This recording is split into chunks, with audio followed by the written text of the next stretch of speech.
Hello, I'm Angela Wamboy, and these are the stories making headlines on Capital TV. The United States government has requested Kenya to extradite two sons of slain drug baron Abraham Akasha to stand trial for alleged trafficking in narcotics.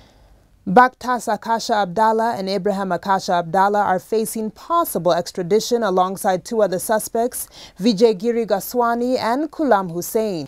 They were arrested in Mombasa at the weekend.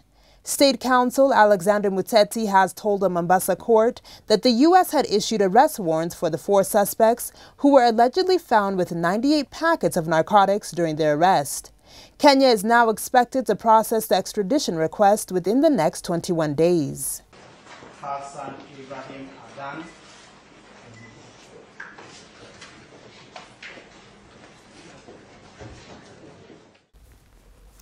Kapenguria MP Samuel Moroto has now moved to the High Court to stop the ongoing security operation in Kapedo, where cattle rustlers recently killed 19 police officers and 3 civilians in an ambush. The MP, accompanied by his constituents Pepe Kitamba and Augustine Lorito, want the court to issue an order directing the Defense Principal Secretary, his interior counterpart, to halt further security operations in the area.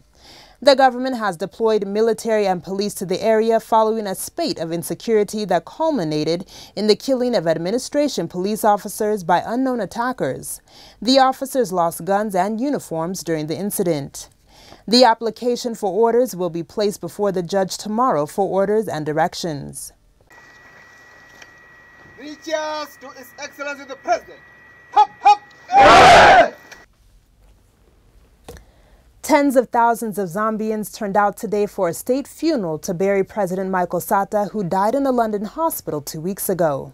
Mourners packed the capital city's 50,000-seater Hero Stadium for a final service before burial at a special graveyard reserved for heads of state. One of Sata's sons, Gerald, gave his father a moving send-off, taking to the microphone to sing Dance with My Father by Luther Vandross. Sata died at the age of 77 while undergoing treatment for an undisclosed illness. He is Zambia's second leader to die in office. In 2008, Levi Mwanawasa died in France after an illness.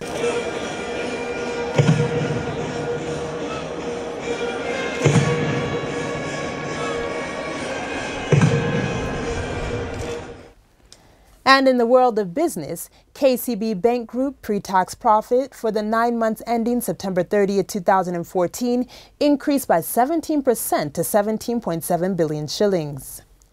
CEO Joshua Oigara attributed the growth to improved non-funded income and enhanced business efficiencies through the use of alternative channels and aggressive recoveries of previous non-performing loans, as exhibited by the drop in their NPL ratio. Total operating income rose 17% to reach 42.8 billion shillings from 36.3 billion shillings, riding on a growth in fees and commission, which were up 20% from 7.6 billion shillings to 9.1 billion shillings.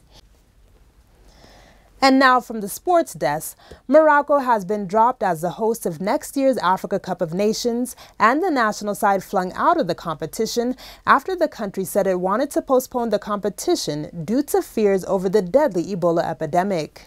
Morocco had said its call for a postponement was dictated by health reasons of the most dangerous kind, linked to the serious risk of the spread of the deadly Ebola pandemic. A statement from the African Football Confederation issued at its Cairo's headquarters said that other countries had indicated a willingness to host the tournament and that it will finalize the selection of the successful national association shortly and confirm the place and date of the draw of the final tournament at the same time. The dates set for the 2015 CAN, the African continent's most prestigious football tournament, are from January 17th to February 9th. And that's a wrap-up of the day's top stories. I've been your host, Angela Wamboy. For more on these and other stories, log on to www.capitalfm.co.ke/TV.